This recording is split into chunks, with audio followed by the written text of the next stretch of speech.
My wife demanded a hall pass after beating cancer, so I sent her to the streets after she was unfaithful in the sheets. My wife and I have been married since 2001 and together since 1999.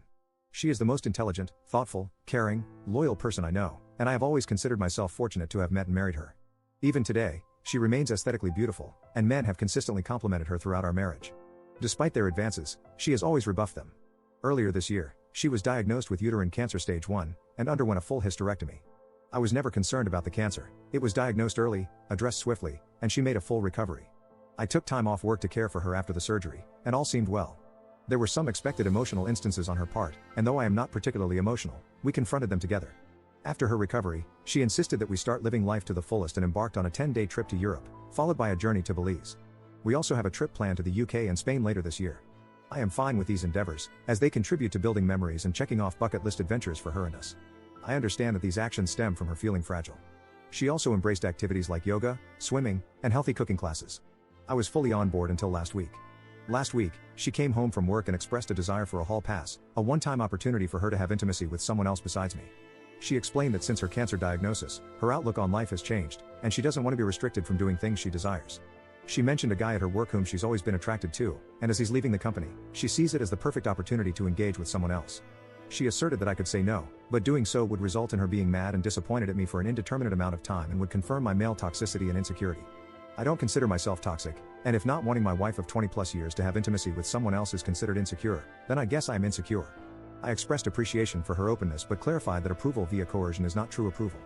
I also conveyed my disapproval of her language in describing my yet unknown reaction to this significant issue that could impact the rest of our marriage and life. The next morning, she apologized for putting such a weighty decision solely on my shoulders.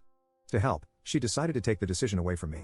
She booked a hotel near where her coworkers are having a farewell party for this guy and planned to spend the night there with him, hoping I would still be here when she returned. She assured me that she would answer any questions I have about the night afterward but not before. She refused to disclose any details about him, stating that she knows me too well, and revealing such information would lead me to dwell and obsess over him, making it too real for me. Her perspective is that the less I know, the better, which contradicts her offer to tell me anything I want to know after it happens. I think she assumes I won't want to know anything, or she simply will not tell me. Part of me thinks that at least she has been honest with me, and she has been through a lot since finding out she had cancer, so maybe I should just let it happen. I certainly have no concept of what she went through, so I cannot dismiss how this affected her mental state and outlook on life. Another part of me wants to put my foot down and say this is not going to happen and deal with the consequences when they happen. Her best friend called me callous for even suggesting that I wouldn't let it happen because I have no idea what she went through.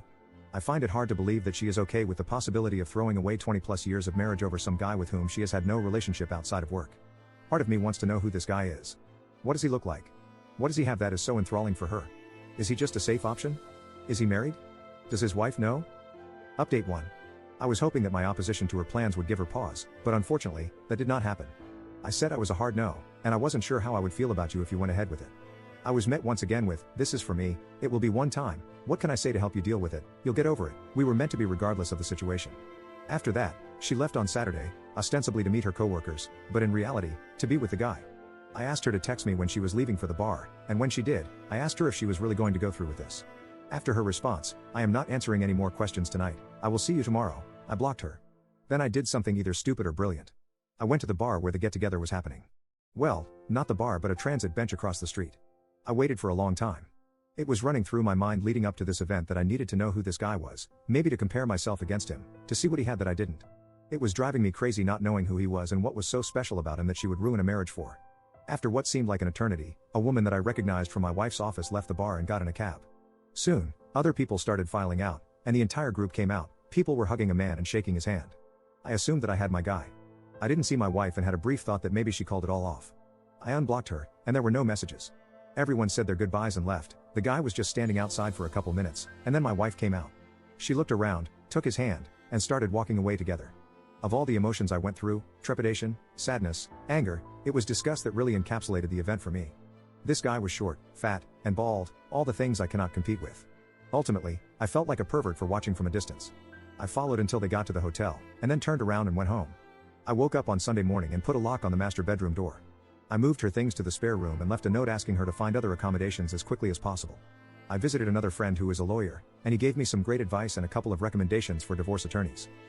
When I got home, and as per my friend's advice, I recorded the interaction. I was halfway up the stairs when she came up from the family room asking what was going on. "Could we talk? I thought we talked about this?" I just answered with, I am not interested in discussing this tonight, and went to bed. After not getting a response from me through the door, she left me alone. I feel kind of like a child for not talking with her and shutting the door on her, but I just couldn't look at her. On Monday, I got up and got ready for work. She was waiting for me and asked if we could discuss getting back to normal. I said, you have been doing all the talking for the both of us for the last week, why don't you continue? And left for work. Update 2. My lawyer wasn't available for a few days, so I was faced with the reality of having to live with my wife in the interim. I really didn't want to go home and have any discussion, let alone a discussion about our relationship. When I did get home, I was basically ambushed by her friends and my mother-in-law. Instead of taking the remorseful approach, they decided that a full court press was what the situation warranted, and I was basically berated by them.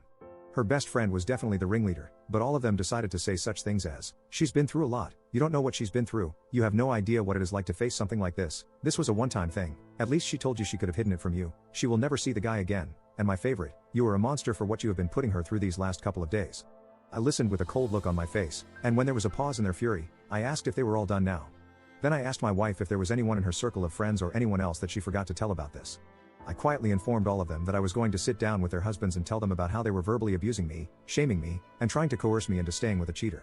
After I told them to leave, I said that I had no say in the entire event, and so they have no say in whether I stay or not. My soon-to-be ex-wife sort of apologized. She said that she regretted the entire thing. I said there is a difference between regret and remorse. You regret what happened because of the cause and effect. You have regret because your life will never be the same, our relationship will never be the same because you were wholly and willfully unconcerned about me and what I wanted. She asked if I had any questions, and she would answer them now, no matter how disturbing. I said that the one question I do have is, why? Not necessarily why this guy, why this low-end unattractive, unfit guy, but why someone else in the first place? She said that the cancer scared her to her core. She felt like she was rushing toward mortality and stepping out of that tunnel was appealing. She said that after all this time of being a wife and mother and worrying about family, this was something just for her. An escape. The guy was just someone who was interested in her for a long time, she knew he wouldn't say no, and he was the complete opposite of me. I said if I was going to risk my marriage, the woman would have to be a serious upgrade from you. I told her that I saw you and him coming out of the bar that night. I watched you walk away from the bar hand in hand towards the hotel. I said that you looked too familiar with each other and asked if there was something going on before all this. She said no, but who knows if that is the truth or not. I said that after all our years together, your lack of respect for me was astonishing. I finished by saying that I would never be able to look at myself in the mirror again if I condoned that level of disrespect and stayed with you. I said I hope we can go our separate ways amicably, and that I have an appointment with a lawyer later in the week. I again asked her to find some other accommodations, and she simply said, I am not going anywhere. We are not getting a divorce. I will give you all the time you need and do whatever you need to recover from this. We will get past this. She has asked me to go to marriage counseling, which I refused. Why would I go to counseling? I did nothing to warrant needing a therapist's advice. I had her served and gave her a notice to vacate because the house is my premarital asset. She has moved in with her mom, but I find her constantly coming by to see if I need anything or making suggestions like, what if we had an open relationship only on your side, which seems kind of desperate and pathetic. She has said that she will drag the divorce out for as long as possible but so far has been compliant. The worst part of all this is telling my daughter that we are getting a divorce and why, followed closely by her begging me to give her mom another chance.